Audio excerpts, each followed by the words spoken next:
Hello everyone, कैसे हैं आप लोग। आशा करते हैं आप सभी लोग स्वस्थ होंगे और जहां होंगे अपनी पढ़ाई लिखाई को भली प्रकार से कर रहे होंगे।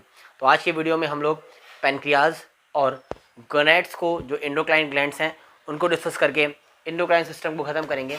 इससे पहले वाले वीडियो जिन बच्चों ने नहीं देखे हैं वो चैनल में प्लेलिस्ट पड़ी हुई है, प्लेलिस्ट में दोनों वीडियो पढ़े हैं, देखकर आप वो सारी ग्लैंड्स कंप्लीट कर सकते हैं।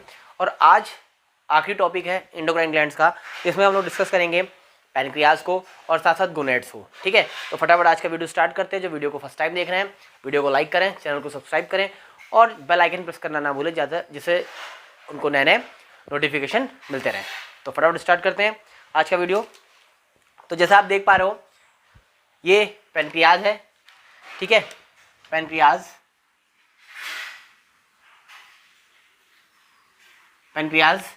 ये जो फिगर आप देख रहे हो पैनक्रियाज को, तो पैनक्रियाज को बेटा हम लोग क्या बोलते हैं? हम लोग मिक्स ग्लैंड भी बोलते हैं। क्या बोलते हैं? Mix gland.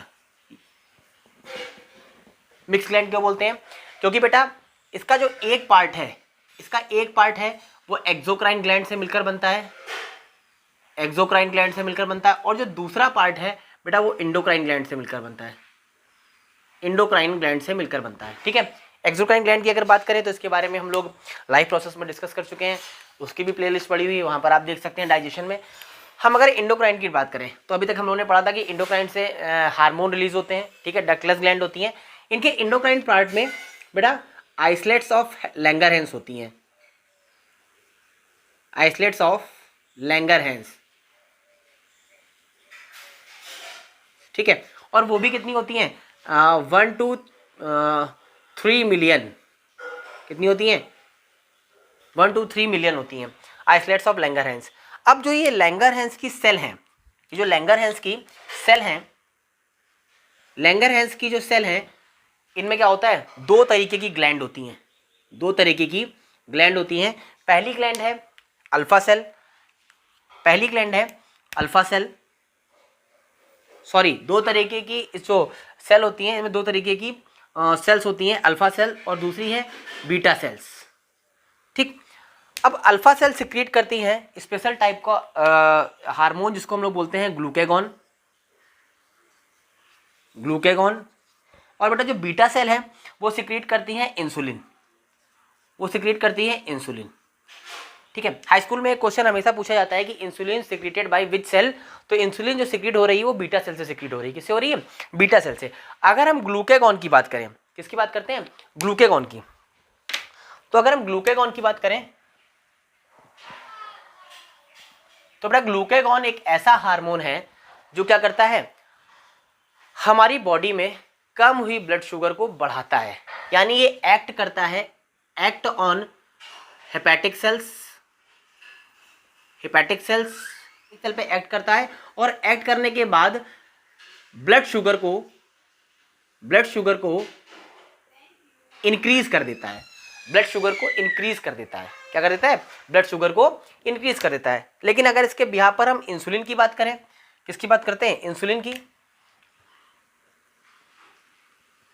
तो इंसुलिन बेटा एक ऐसा हार्मोन है जो ब्लड में बढ़ी हुई शुगर को कम करता है। ठीक है ना, यानी ये क्या करता है? ये कहां पर एक्ट करता है? ये एक्ट करता है हेपेटिक सेल पर, हेपेटिक सेल पर, और साथ साथ एडिपोज सेल पर भी क्या करता है? ये एक्ट करता है। और एक्ट करने के बाद जो बढ़ी हुई शुगर लेवल है, बढ़ी हुई शुगर लेवल है, उसको क्या करता है? वो डिक्रीज कर देता है, यानी कम कर देता है। बढ़ी हुई शुगर लेवल को क्या करता है? वो कम कर देता है।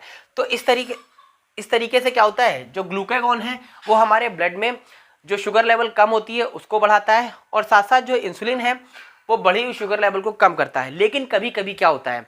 जब हमारा लीवर डाइफंक्शन करता है, इंसुलिन का फॉर्मेशन नहीं हो पाता, तो इंसुलिन की कमी से एक स्पेशल टाइप की या एक विशेष प्रकार की एक बीमारी होती है जिसको हम लोग बोलते हैं डायबिटीज मेलिटिस। क्या बोलते हैं? डायबिटीज मेलिटिस।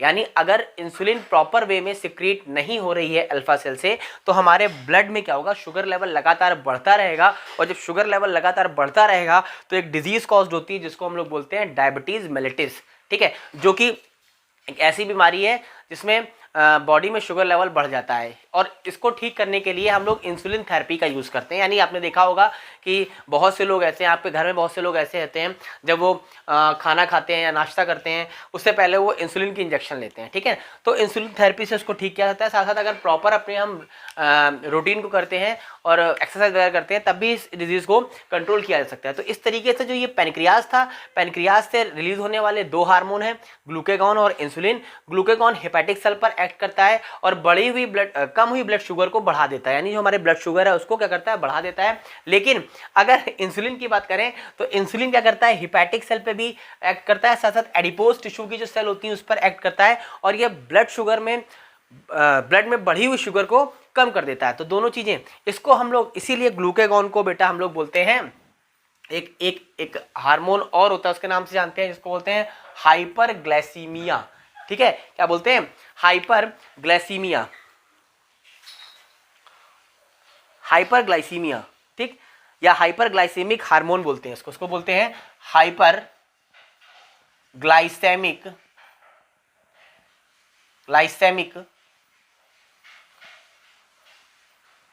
ग्लाइसेमिक हार्मोन, ठीक है। क्यों इसको हाइपरग्लाइसेमिक हार्मोन क्यों बोलते हैं, क्योंकि ये हाइपरग्लाइसीमिया करता है। ब्लड में अगर शुगर लेवल बढ़ रही है तो उसको बोलते हैं हाइपरग्लाइसीमिया। और ये क्या करता है, ये करता है हाइपोग्लाइसीमिया। इंसुलिन करता है हाइपोग्लाइसीमिया करता है, इसलिए इसको बेटा एक नाम से और जानते हैं, हाइपोग्लाइसेमिया। क्या बोलते हैं इसको, हम लोग जानते हैं हाइपोग्लाइसेमिया। जैसे ये हाइपरग्लाइसेमिक है उस तरह वो हाइपर, यानी अगर ग्लूकोज बढ़ रहा है तो हाइपर हो रहा है, तो हाइपरग्लाइसीमिया हो जाएगा, और इसलिए इस ग्लूकेगॉन हार्मोन को बोलते हैं हाइपरग्लाइसेमिक हार्मोन, ठीक है। अब इसके बाद अगर हम बात करें तो एक काम ये और करता है, इंसुलिन एक काम और करता है। इंसुलिन क्या करता है, एक प्रोसेस होता है जिसको हम लोग बोलते हैं ग्लाइकोजेनेसिस। क्या बोलते हैं, ग्लाइकोजेनेसिस। अब ये ग्लाइकोजेनेसिस क्या है, ये ग्लाइकोजेनेसिस है कन्वर्जन ऑफ ग्लूकोज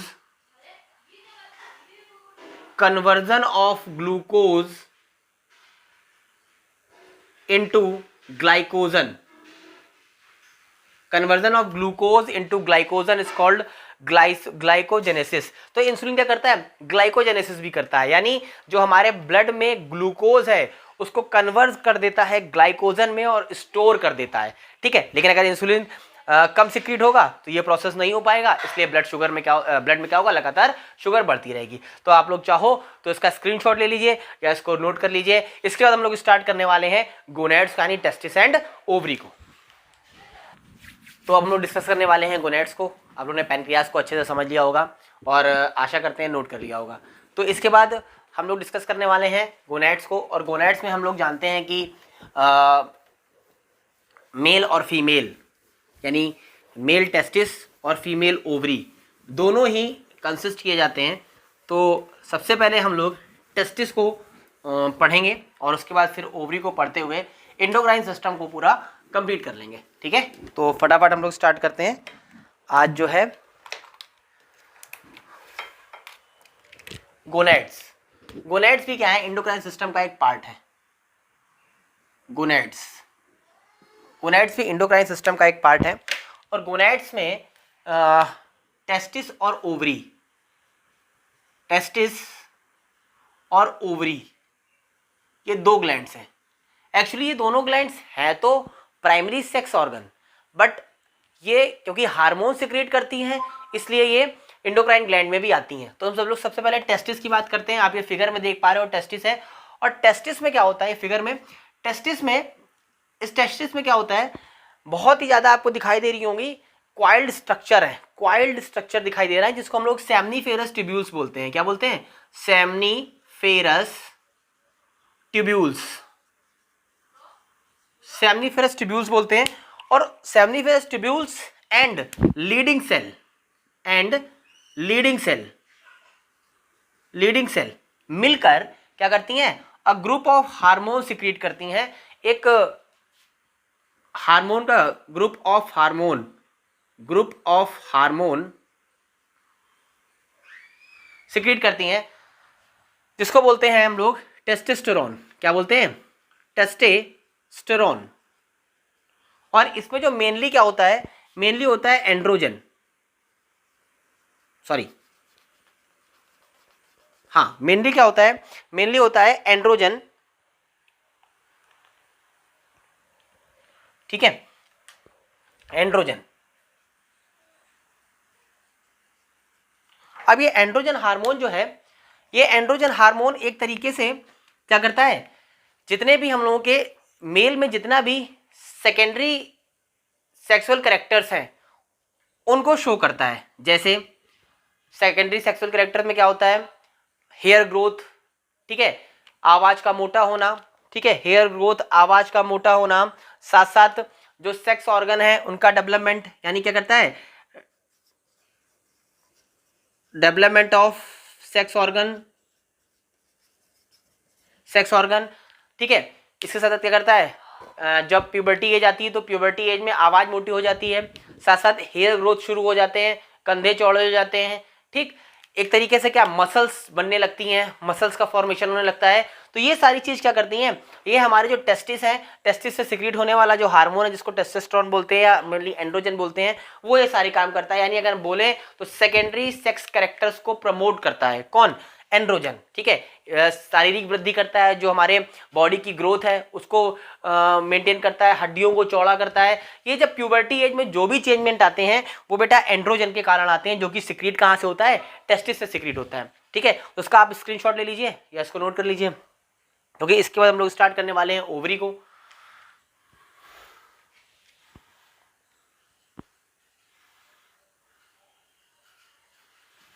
ठीक है, और अगर देखा जाए तो एंड्रोजन का एक और मेन इंपॉर्टेंट वर्क है, एक और इंपॉर्टेंट वर्क है जिसको बोलते हैं स्पर्मेटोजेनेसिस, स्पर्मेटोजेनेसिस। अब ये स्पर्मेटोजेनेसिस क्या है, स्पर्मेटोजेनेसिस का मतलब होता है फॉर्मेशन ऑफ स्पर्म। क्या होता है, फॉर्मेशन ऑफ, स्पर्मेटोजेनेसिस का मतलब होता है फॉर्मेशन ऑफ स्पर्म। वो भी किसके थ्रू होता है, वो भी इन्हीं एंड्रोजन के थ्रू होता है। तो इस तरीके से ये टेस्टिस था। अब हम लोग डिस्कस करने वाले हैं ओवरी के बारे में, ठीक है ना, ओवरी के बारे में।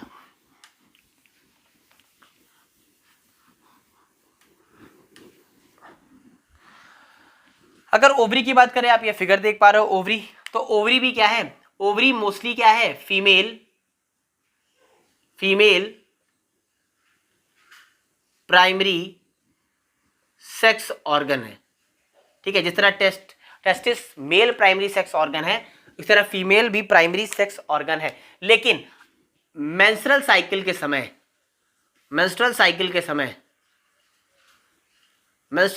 समय क्या होता है, ये दो तरीके के हार्मोन सिक्रीट करती है, ये दो तरीके के हार्मोन सिक्रीट करती है। पहला हार्मोन होता है आपका एस्ट्रोजन और दूसरा हार्मोन होता है प्रोजेस्टेरोन, ठीक है ना, estrogen and progesterone, estrogen and progesterone, ठीक है, एस्ट्रोजन एंड प्रोजेस्टेरोन। कब, वैसे तो ये फीमेल प्राइमरी सेक्स ऑर्गन है, लेकिन मेंस्ट्रुअल साइकिल के समय ये दो हार्मोन सिक्रीट करती है, इसको बोलते हैं एस्ट्रोजन एंड प्रोजेस्टेरोन। अब ये एस्ट्रोजन क्या करता है, ये एस्ट्रोजन क्या करता है, फॉलिकल की ग्रोथ करता है, फॉलिकल की ग्रोथ करता है, ठीक है। यानी फॉलिकल को ग्रोथ कराता है, ग्रोथ कराने के बाद ओव्यूलेशन के लिए क्या करता है, मोटिवेट करता है। यानी जो सेकेंडरी फॉलिकल है उनमें ग्रोथ होती है और वो टर्सरी फॉलिकल बन जाती हैं। ये एस्ट्रोजन क्या करता है, फॉलिकल में ग्रोथ कराता है। लेकिन जो प्रोजेस्टेरोन है वो क्या होता है, जब ये फॉलिकल से ग्रोथ करने के बाद ओव्यूलेशन के बाद जो एक ओवा रिलीज होता है, जब वो ओवा फर्टिलाइज नहीं होता तो कार्पस ल्यूटियम बनाता है। क्या बनाता है, कार्पस ल्यूटियम। और वो कार्पस ल्यूटियम क्या करता है, प्रोजेस्टेरोन सिक्रीट करता है, कार्पस ल्यूटियम प्रोजेस्टेरोन सिक्रीट करता है। अब अगर हम एस्ट्रोजन की बात करें तो एस्ट्रोजन भी क्या करता है, सेकेंडरी फीमेल सेक्स कैरेक्टर को प्रमोट करता है। जैसे मेमोरी ग्लैंड का ग्रोथ कर जाना, ठीक है, जब प्यूबर्टी आ जाती है तो मेमोरी ग्लैंड ग्रोथ करती हैं, साथ साथ आवाज का पतला हो जाना, ठीक है, प्यूबर्टी प्यूबिक हेयर का ग्रोथ होना, ठीक। उसके साथ साथ क्या होता है, वेट का बढ़ जाना, थाई रीजन का बढ़ना, इस तरीके से सारे एस्ट्रोजन यही काम करता है। यानी एस्ट्रोजन क्या करता है, जो प्यूबर्टी एज में बॉडी डेवलपमेंट है या बोल सकते हैं सेकेंडरी सेक्स कैरेक्टर है, उनको शो करता है। और जो प्रोजेस्टेरॉन है बेटा, प्रोजेस्टेरॉन क्या करता है, हेल्प इन प्रेगनेंसी। प्रोजेस्टेरॉन क्या करता है, हेल्प इन प्रेगनेंसी। ये प्रेगनेंसी में हेल्प करता है, क्या करता है, हेल्प इन प्रेगनेंसी या सपोर्ट इन प्रेगनेंसी, या बोल सकते हैं सपोर्ट इन प्रेगनेंसी।